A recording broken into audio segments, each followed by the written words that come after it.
मैं हर जुमे को सुबह फजर की नमाज के बाद अपने वालिद साहब की कब्र पे जाता और फातिहा खानी करता और वहीं से ही अपने ऑफिस चला जाता। एक अरसा हो गया था, मगर आज मैंने कब्रिस्तान में एक नई खुशबू महसूस की जो मुझे बेचैन कर रही थी। ये खुशबू किसी तरह से भी दुनियावी खुशबू नहीं लग रही थी। बहरहाल मैं वालिद साहब की कब्र पे पहुंचा तो उनसे चंद फासले पर ही एक नई कब्र बनी थी। ताजा फूल और चादर से अंदाजा लगाना मुश्किल नहीं था कि 2 या 3 दिन पहले ही ये कब्र बनी है। वालिद साहब की कब्र से फारिग होकर जाते हुए उस कब्र पर फातिहा खानी के लिए रुक गया। फातिहा खानी के दौरान महसूस किया खुशबू इस कब्र से ही आ रही है। कंफर्म करने के लिए कब्र की मिट्टी मुट्ठी में भरी तो एकदम ठिठक गया। कब्र की मिट्टी ठंडी थी जैसे नम हो, जबकि मिट्टी बिल्कुल खुश्क थी और कमाल हद तक ठंडी थी। बहरहाल मिट्टी को वहीं कब्र पर फेंका और हाथ झाड़ने के बाद चल पड़ा। भाई की दुकान खोली, पहला ग्राहक आया, उसको सामान दिया तो उसने कहा, जमान भाई आज खुशबू तो बहुत कमाल की लगाई है। खुशबू? कौन सी खुशबू? उसने कहा कि जमान भाई खुशबू आप लगाते हो और पूछते हमसे हो कौन सी खुशबू? बहुत भले मानस आदमी हो आप भी जमान भाई। ये कहते हुए वो चल पड़ा। मैंने जब अपने हाथ को सूंघा तो वही खुशबू मेरे हाथ से आ रही थी। तमाम दिन इस खुशबू को महसूस करता रहा।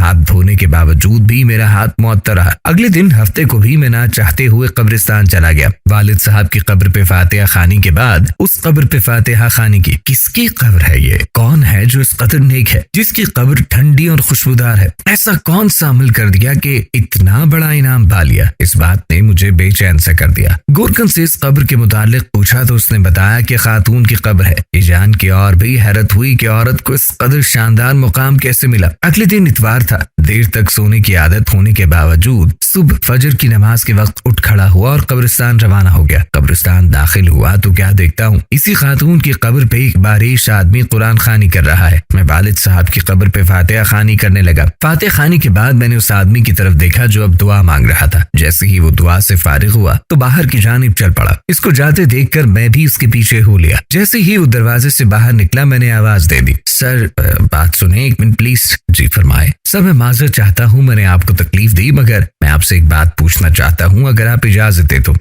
जी आप पूछें, क्या बात है? इंतहाई मोहब्बत से शख्स ने जवाब दिया, शुक्रिया सर, जज़ाकल्लाह। मैं दरअसल जानना चाह रहा था ये किन की कब्र है जहाँ आप कुरान खानी कर रहे थे? अगर आप मुनासिब समझें तो बता दीजिए। ये आप क्यों पूछ रहे हैं? उसने सवाल किया। दरअसल इस कब्र से आने वाली खुशबू ने मुझे बेचैन कर दिया है। ऐसी खुशबू मैंने आज तक महसूस नहीं की। मुझे ये दुनियावी खुशबू नहीं लगती। मैं जानना चाह रहा था कि साहिब कब्र ने ऐसा कौन सा अमल किया कि ये मुकाम मिला, ये कब्र ठंडी और खुशबूदार हो गई। ये सुनकर उस शख्स ने ठंडी आह भरी और कहा, कब्र ठंडी और खुशबूदार क्यों ना हो, इसने अल्लाह को राजी ही ऐसे किया है। जी मैं यही जानना चाह रहा था कि ऐसा कौन सा अमल है जिससे ये सादत नसीब हुई। तो उसने बताया कि ये मेरी ज़ौजा की कब्र है। 30 साल हमारी रफाकत रही। मैं 4 बहनों का इकलौता भाई हूँ। मेरी बहनों और माँ को मेरा सेहरा देखने का बेहद शौक था। सरकारी नौकरी मिलते ही चांद सी दुल्हन की तलाश शुरू की गई। यूं दिनों में लड़की की तलाश का काम मुकम्मल हुआ। शादी हुई और माँ बहनों ने अपने अरमान दिल खोल कर पूरे किए। शादी की पहली रात मैंने घूंघट उठाने से पहले अपनी पग उसके कदमों में रखते हुए साफ अल्फाज में बता दिया, मुझे माफ कर दो, मैं हक़ ज़ौजियत अदा करने से बिल्कुल कासिर हूँ। मेडिकली तौर पर मुकम्मल अनफिट हूँ।